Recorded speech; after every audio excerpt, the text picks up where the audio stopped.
Hi hello welcome to Swiss cooking. இன்றைக்கி நம்ம வந்து பணியாரம் அண்ட் அதுக்கான சைடிஸை தான் பார்க்க போகிறோம்.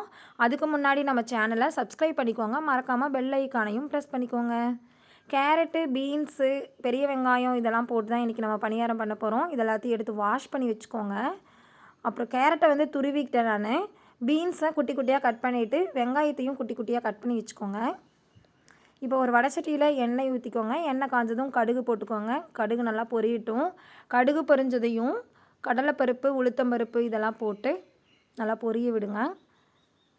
இதெல்லாம் பொரிஞ்சதும் கட் பண்ணி வச்ச வெங்காயத்தை போட்டு வதக்கி விடுங்க. அது கூட நான் கொஞ்சமாக கருவேப்பிலை சேர்த்துருக்கேன். இப்போ பீன்ஸையும் ஆட் பண்ணிக்கோங்க. பீன்ஸ் வந்து குட்டி குட்டியாக கட் பண்ணி அது முதல்ல கொஞ்சம் நல்லா வேகட்டுங்கிறதுக்காக தான் கேரட் ஆட் பண்ணலை. இப்போ அது வெந்ததும் துருவி வச்ச கேரட்டையும் போட்டு நல்லா வதக்கி விட்டுக்கோங்க. லைட்டாக உப்பு போட்டுக்கோங்க. லைட்டாக போட்டால் போதும், நிறையா வேண்டாம். இப்போ வந்து இட்லி மாவு எடுத்து வச்சுருக்கேன். அது கூட தான் இந்த கேரட்டையெல்லாம் சேர்த்துக்க போகிறேன்.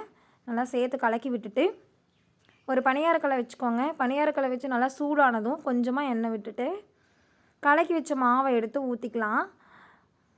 இப்போ ஊற்றிட்டு அது மேலே லைட்டாக எண்ணெய் விட்டுக்கோங்க. கீழேயும் எண்ணெய் ஊற்றிருக்கோம். இப்போ மேலால் லைட்டாக எண்ணெய் ஊற்றிட்டோம்னா நல்லாயிருக்கும், கொஞ்சம் கிறிஸ்பியாக.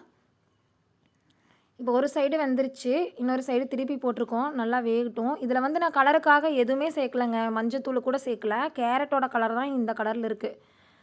இப்போ 2 சைடும் வேக வச்சு எடுத்துக்கலாம். பாருங்கள், 2 சைடும் சூப்பராக வந்துருச்சு. கலரும் சூப்பராக இருக்குது. இப்போ பணியாரம் ரெடி. நெக்ஸ்ட்டு சட்னி ரெடி பண்ணிடலாம். வேர்க்கடலை சட்னி தான் நான் செய்ய போகிறேன். ஃபஸ்ட்டு கொஞ்சமாக வேர்க்கடலை எடுத்து ட்ரை ரோஸ்ட் பண்ணிக்கலாம். நல்லா ட்ரை ரோஸ்ட் பண்ணிங்க. சிம்மில் வச்சு வறுத்திங்கன்னா கொஞ்சம் நல்லா ரோஸ்ட் ஆகும். இப்போ இப்படி இந்த மாதிரி வறுத்து எடுத்து வச்சுக்கோங்க.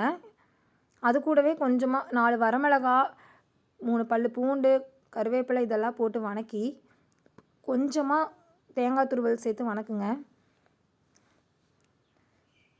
நல்லா வதக்கிட்டு அது கூட கொஞ்சமாக புளி ஆட் பண்ணிக்கலாம். லைட்டாக ஆட் பண்ணிக்கோங்க. புளி ஆட் பண்ணிவிட்டு அடுப்பு ஆஃப் பண்ணிவிட்டு இப்போ அந்த பொட்டு எடுத்து வச்சுருக்கிற வேர்க்கடலையே போட்டுருங்க. அது வந்து பொட்டு எடுக்கணும். பொட்டு எடுக்காமையும் சேர்க்கலாம். அது கூட கொஞ்சமாக உப்பு சேர்த்துட்டு நல்லா மிக்சியில் போட்டு அரைச்சி எடுத்து வச்சா வேர்க்கடலை சட்னி ரெடி. அதுக்கு ஒரு சாம்பார் ரெடி பண்ணிடலாம் நம்ம. பாசிப்பருப்பு சாம்பார். பாசிப்பருப்பை இப்படி தண்ணியில் கழுவிட்டு கொஞ்சமாக எண்ணெய் விட்டு வெயிட் போட்டு 2 விசில் விடுங்க. பருப்பு வெந்துடும். இப்போ பருப்பு தாளிக்கிறதுக்காக சின்ன வெங்காயம், தக்காளி, கொஞ்சமாக பூண்டு, கருவேப்பிலை, வரமிளகா இதெல்லாம் எடுத்து வச்சுருக்கேன் நான். பூண்டு 2 பல் போடுங்க போதும். இப்போ வந்து ஒரு வடைச்சட்டியை வச்சுட்டு இப்போ பருப்பை தாளிச்சிடலாம். எண்ணெய் சூடானதும் கடுகு போட்டுக்கோங்க. அது கூட கொஞ்சம் சீரகம் போட்டுக்கோங்க. இது சீரகம் போடுறதுல ட்ரிக் இருக்குங்க. நல்லா கருகாமல் போட்டிங்கன்னா அதோட மனம் சூப்பராக இருக்கும். போட்டுட்டு வெங்காயம், மிளகா, கருவேப்பிலையெல்லாம் போட்டு நல்லா வதக்கி விட்டுட்டு நல்லா வதங்கினதும் நான் கொஞ்சமாக தக்காளி ஆட் பண்ணிக்கலாம். நான் 2 தக்காளி ஆட் பண்ணியிருக்கேன். தக்காளி ஆட் பண்ணி தக்காளி வேகிறதுக்காக உப்பு போட்டுக்கோங்க. தக்காளி நல்லா வதங்கட்டும். தக்காளி உப்பு போட்டால் சீக்கிரம் வெந்துருங்க. அது கூட மஞ்சத்தூளும் மிளகாத்தூளும் சேர்த்துக்கலாம்.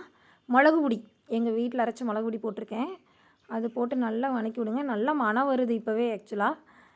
இப்போ வேக வச்சு பருப்பு வெந்துருச்சு பாருங்கள். 2 விசிலில் இந்த மாதிரி வெந்துடணும். வேக வச்ச பருப்பையும் அரைச்சட்டியில் எடுத்து ஊற்றி கொஞ்சமாக தண்ணி விட்டு கலந்து விடுங்க. இப்படி நல்லா கொதிச்சு வரும். சூப்பராக இருக்குதுங்க மனம். மல்லித்தலை தூவிடலாம். மல்லித்தலை தூவி அடுப்பு ஆஃப் பண்ணிட்டோம்னா பருப்பு சாம்பாரும் ரெடி. இதுதாங்க இன்றைக்கி. சூப்பராக இருந்துச்சுங்க.